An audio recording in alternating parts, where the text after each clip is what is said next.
বেরিয়ে দেখি এই ফুলটা ফুটেছে। কি সুন্দর লাগছে না? আরও অনেক ফুল ফুটেছে, চারদিকে হয়ে আছে। দেখো, এটা শান্তিনিকেতনে ওয়েস্ট দারুণ বেঙ্গল লাগছে ট্যুরিজমের সব। প্রপার্টি রাঙাবিতানের মধ্যে যা আমি দেখছি রয়েছি। তাই সব নতুন মনে হচ্ছে।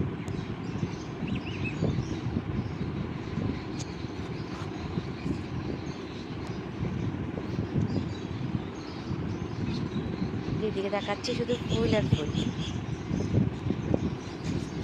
যতদূর চোখ যায় শুধু ফুল আর ফুল। ছোট ছোট জবাগুলো দেখতে কি দারুণ লাগছে। বাহ, খুব সুন্দর।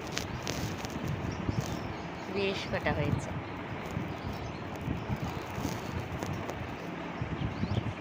পিটুনিয়াগুলোও দারুণ, সকালে যেন আরো ভালো লাগছে। এটা লাল আর সাদা, আর এগুলো পিঙ্ক আর হোয়াইট কালারের মধ্যেই রয়েছে। এগুলো সব পিটুনিয়া।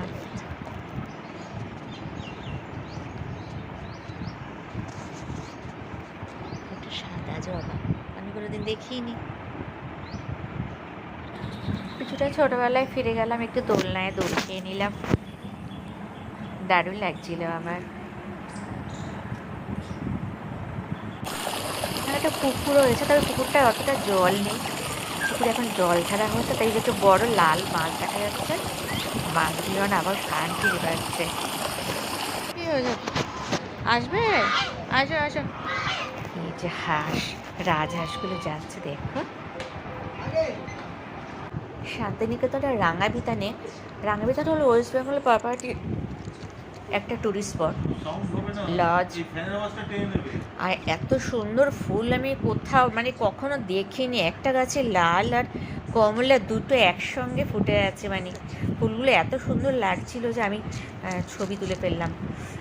মানে তাহলে অনেকদিন দেখতে পাবো। এখানে একটা পুকুরও খোঁড়া হচ্ছে। আর আমি দেখলাম যে কুল গাছ, আমি ছোটোবেলায় যেন ফিরে গেলাম, আবার সেই গাছের তলা থেকে কুল কুড়োতে শুরু করলাম।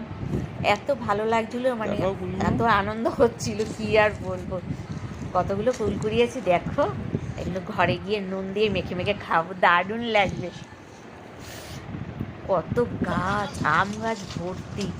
তারপর দেখলাম যে গাছের মধ্যে মৌসুমী লেবু হয়েছে। আমি তো পাগল হয়ে গেলাম গাছে উঠবো বলে, গাছে উঠেও পড়েছি। গাছে উঠে একটা গাছের ডাল দিয়ে লাঠি বানিয়ে তারপরে ব্যাস লেবুর একটা থোকা দেখতে পেয়েছি। থোকার মধ্যে একদম খোঁচা দিয়ে 5টা লেবু পেরেছি। কি যে মজা হচ্ছিল কি বলবো, আমি তো একদম পাগল হয়ে গেছিলাম। আমি যে মানে বয়সটা যে এতটা বেড়ে গেছে তখন